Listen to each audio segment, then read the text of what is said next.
Hello, welcome to a sort of a bonus sort of test worldy video, and today we're looking at the new snapshot which I've been putting off, and you can see it's horrible textures.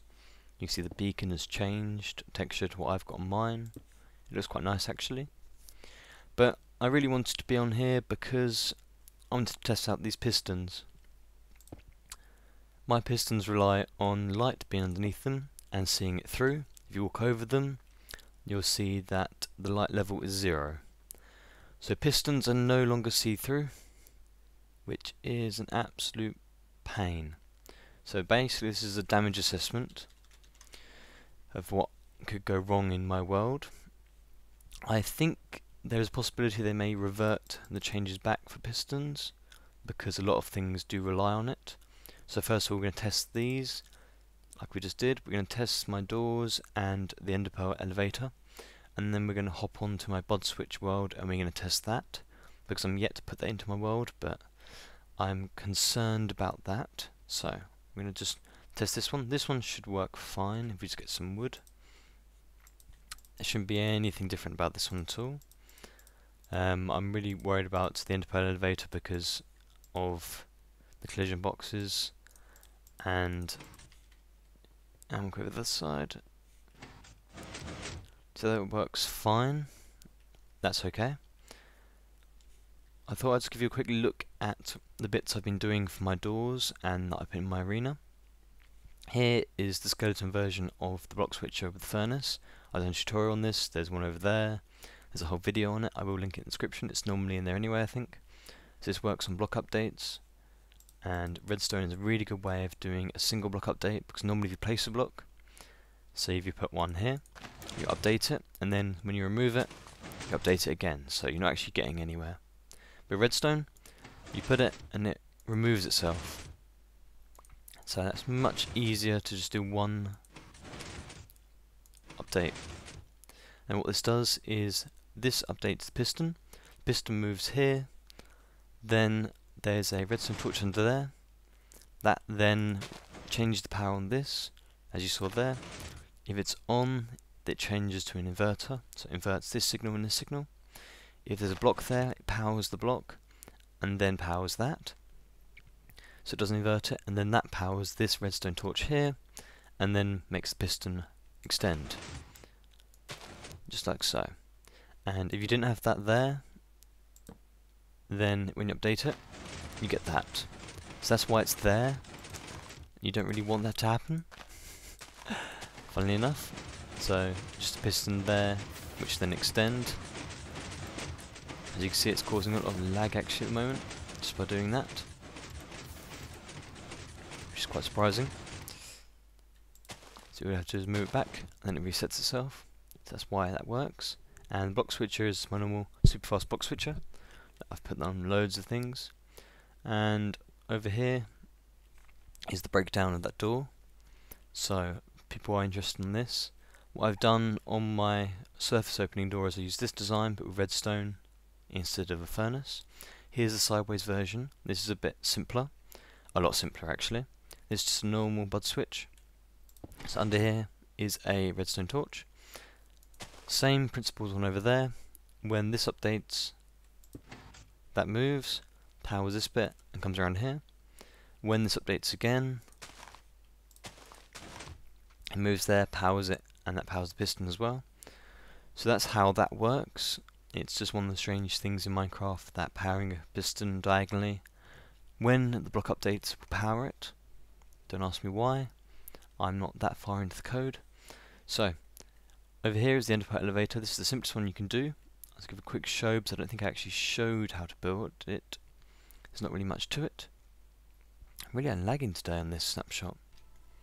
Well, that snapshot seemed to almost corrupt this world. I could not move from this place. You can see I'm on the previous snapshot now. Just to be able to log in and move, I just completely froze up. I kept restarting. I destroyed fraps and turned it back on. At the moment, I'm restarted from scratch. Just got fraps and this on, and the snapshot still wouldn't work. So I think there's a lot of problems in the snapshot, same way as it won't work with MC Patcher. I think they got some serious issues in there somewhere, which they need to sort out. so I'm definitely not going to put the world onto it anytime soon.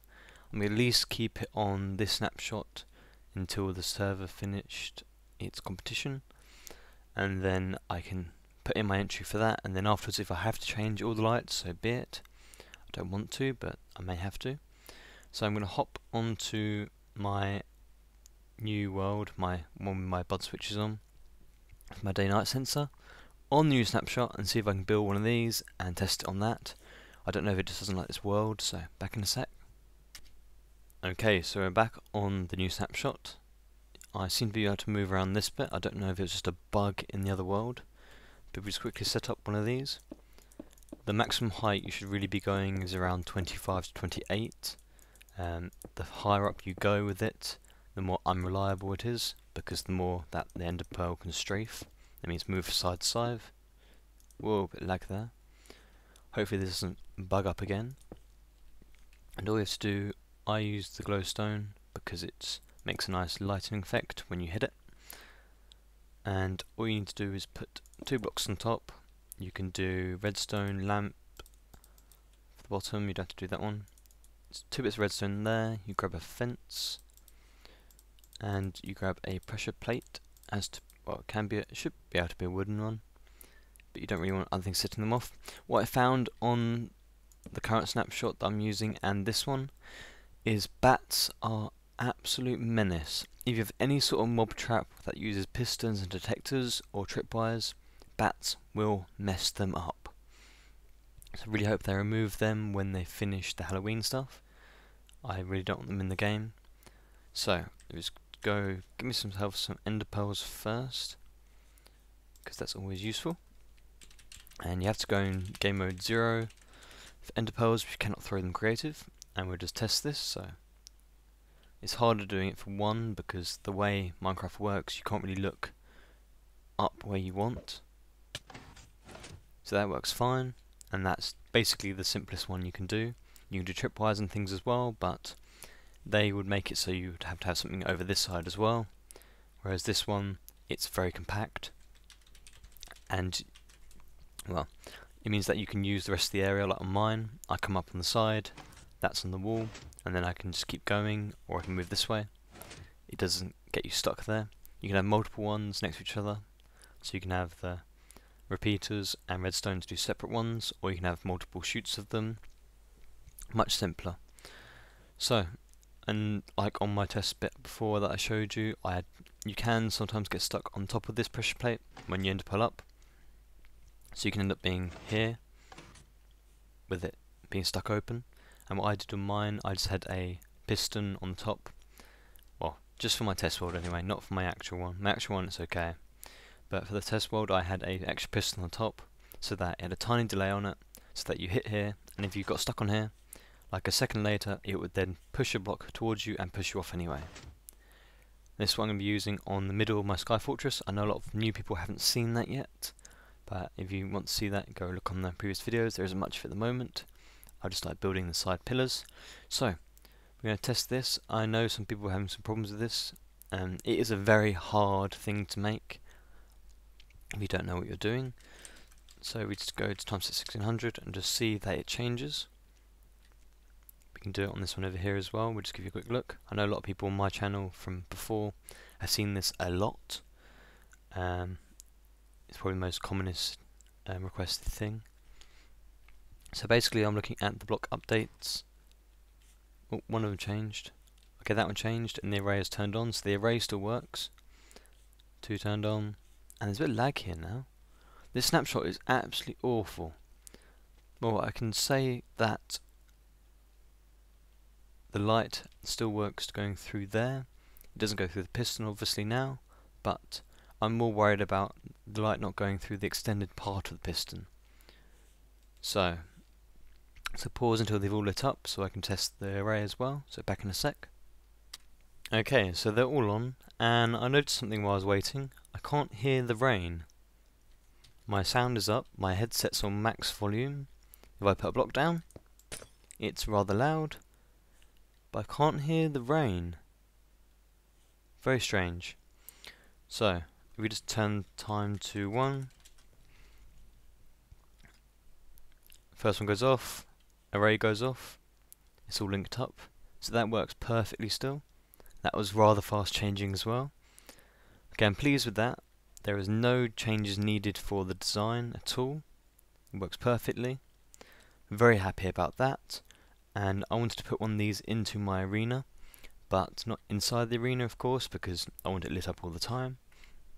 I want to have one of these arrays set up. I would have a condensed version of these, so basically you can place these pretty much next to each other and just have like a block of them. So it's going to have 3 or 4 of them attached to the array, and all you new people, this array makes the lights turn on as soon as one of them activates. So the fastest one that turns on will turn the array on, and then once they're all lit up, when you get to night they'll all be lit up, or anyway, it's impossible for them not to be as long as they work. When you get to daytime again, when the first one turns off, this whole array will turn the lights off. So basically fastest turning on and turning off that you can get in Minecraft. Another tutorial on that if you want to go look at that, obviously, if I remember to link it in the description. And so that works perfectly. I'm very happy about that. And what I want to do is make a massive ring around my arena so that when it gets to night it will light up. And I wanted to try and have it so if you had the arena, say the arena's in the middle of here and the sensor's here, then once the sensor says that the array should be on, we'll then send a pulse to this one and then to pulse this one and keep going around. So you basically have a massive flashing circle of lights that would go round in like a loop.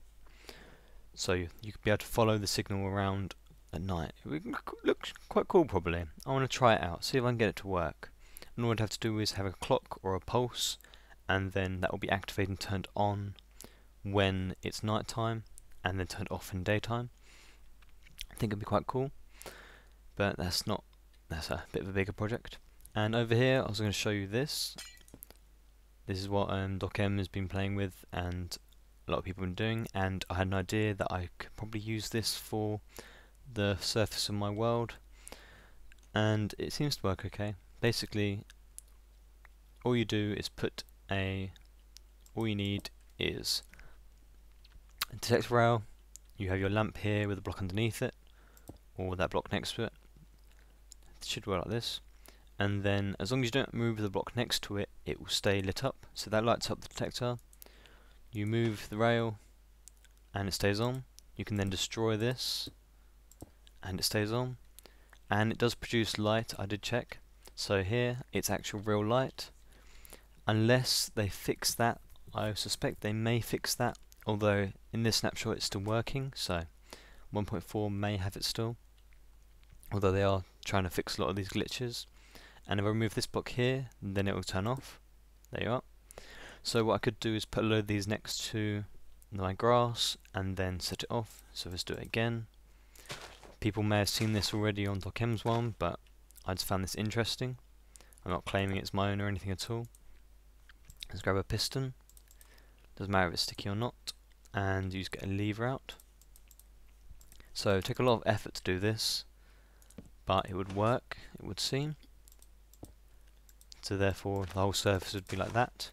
And the problem I was having thinking about using glowstone instead of pistons was that you have to have a switch underneath it, or a lever, or a redstone torch or anything like that, and it's not very convenient because some of my torches where they're at the moment, they're in places where if you had a redstone they would then muck up the circuits because they are quite close to the surface and compact there.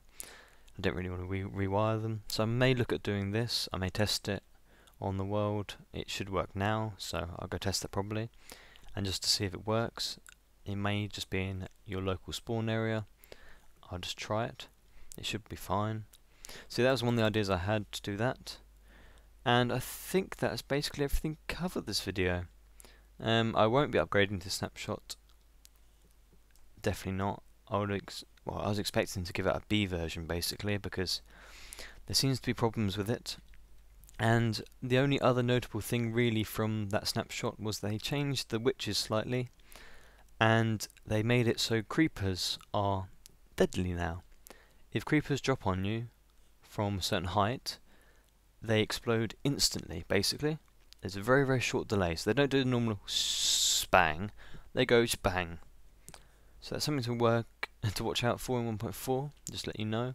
The snapshot I didn't even think was worth reviewing or having a look at because there were so few updates. Mostly it's just maintenance, and the next 2 or 3 will be like that as well.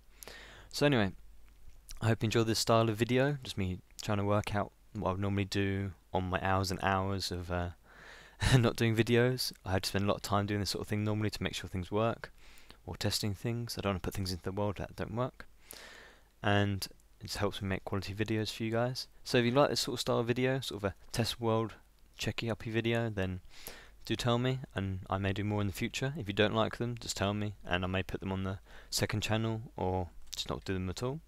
So anyway, thank you very much for joining me, and the LPs will be out as normal. Don't worry about this. This is just an extra thing while I'm doing it, because I'm doing one right now.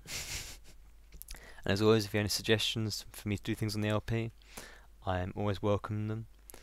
Anyway, I'll see you later, guys.